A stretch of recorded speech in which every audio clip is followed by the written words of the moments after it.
if one goes back and traces to the sources that program consciousness at the galactic and universal level through these various ages that manifest as our events, our history, going into the core, into the inner core. And the change is from every individual particle, atom, cell, cellular consciousness of all living things, which includes rocks, includes the mineral kingdom, which is as alive as the vegetable kingdom, and the animal kingdom. And it's that awareness and that science and that shift of culture which is coming about in all of us, and that's the shift. And that's kind of sums it up. So thank you for sharing We Are the Shift. Thank you, Alfred. Bill Ryan? I'm going to be brief because Kerry and I are going to be covering this ground tomorrow afternoon when we get our chance to go on stage. When we met our whistleblower insider, Henry Deacon, who is now given permission to reveal his real name, Arthur Neumann, he is not here today. One of the first things he told us, he said, one of the problems that we're facing here on this planet is that everything is happening at once now. And the problems that we're encountering are multiple problems, multiple challenges. And one of my favorite movies is, I guess it must be 10 years old now. It's a movie called Starman that starred Jeff Bridges. A wonderful movie. Some of you may remember this.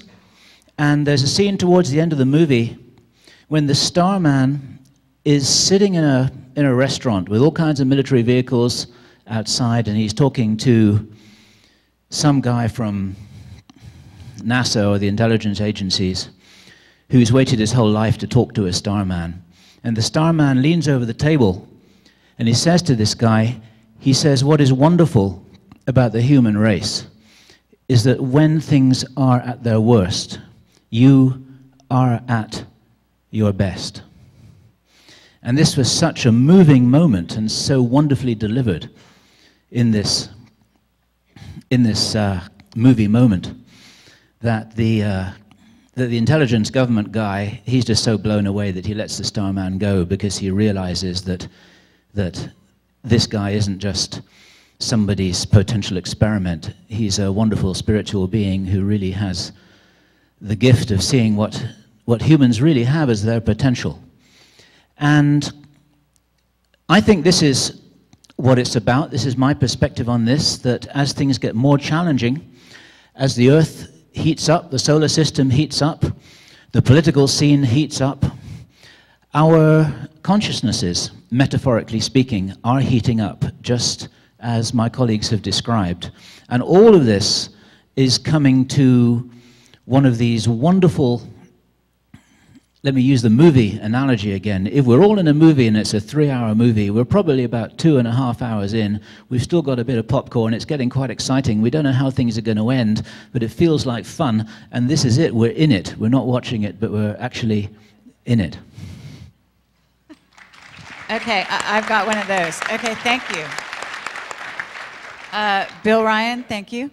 I agree with that. I would say that for myself, what we're looking at here is a change in consciousness, and we are becoming a lot more aware. And with that awareness, you become aware of the negative as well as the positive. And that's the rub. This is on the 3D, the third dimension. We are in the polarity zone. We're in an area where opposites are what dominate. And where you're going is in unifying the whole. So with that in mind, I think that having a bit of, let's say, leniency, forgiveness, whatever you want to call it, sprinkling that through your day and through your life, I think it's really required at this time that you begin to forgive and forget injustices and divisions between yourselves and others. And this is something that is required on a daily basis, because I actually was talking with some friends, and we were talking about what I termed jokingly the whoop movement of reality, that every time you think you've got it figured out, especially if you're an adept, if you're somebody spiritually quite aware and you've been through the mill and you've been reincarnated time and time again, and you came here for the show as much as to transform the rest of the people around here as yourself, what happens is there are times when things will happen that will throw everything in a complete disarray. And here at the conference, we've got some of that going on already. What you need to do is not hold grudges.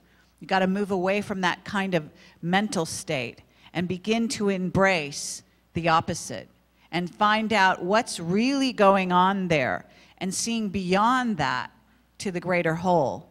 And also realizing that the Illuminati themselves are in this dilemma. They know you're waking up.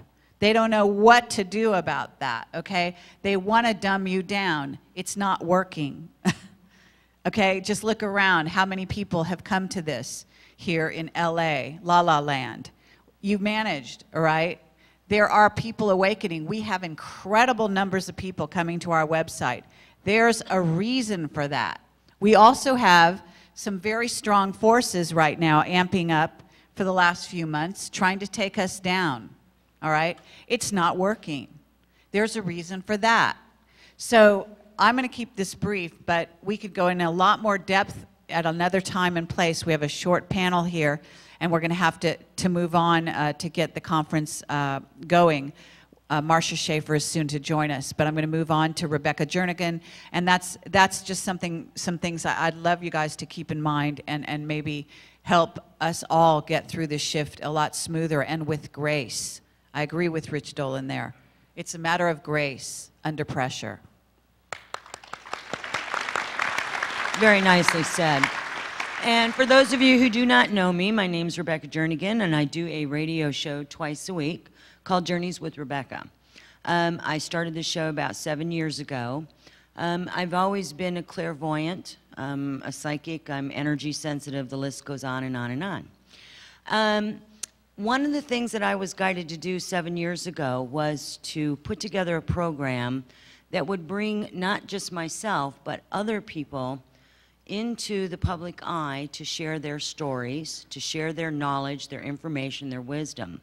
It was up to the people who were listening as to use their own discernment as to what the information meant to them. Because it is about discernment. That's what this shift is also about. We've had this panel up here has brought up so many different things. My brain is just on fire with trying to figure out what's the best thing to say next. But the one thing that they are telling me that would be very beneficial for everyone experiencing the shift, and there's not anyone here that's here today that doesn't believe that we're in a shift of change of time, is to be fluid. Fluidity is the key, because nothing, and I've been saying this for many years now, nothing is business as usual anymore. There are too many energies present. There are too many, I would say the influx of energies that are consciousness, that are intelligent, are interacting with us on a conscious and unconscious, subconscious, in our dream time level. Dream time has become more of a reality than it has become dream time. And I think there are many of you out there that have experienced that. It's also part of the shift. The dream time activity is communication coming to you. It's up to you to use discernment. So for those of you who are very active in your dream time, a good key here for you to do is to become a lucid dreamer. A lucid dreamer is somebody that can interact in your dream time so that you can start discerning who is interacting with you when you're not consciously awake. very, very important for the shift. Not a fear thing here. It's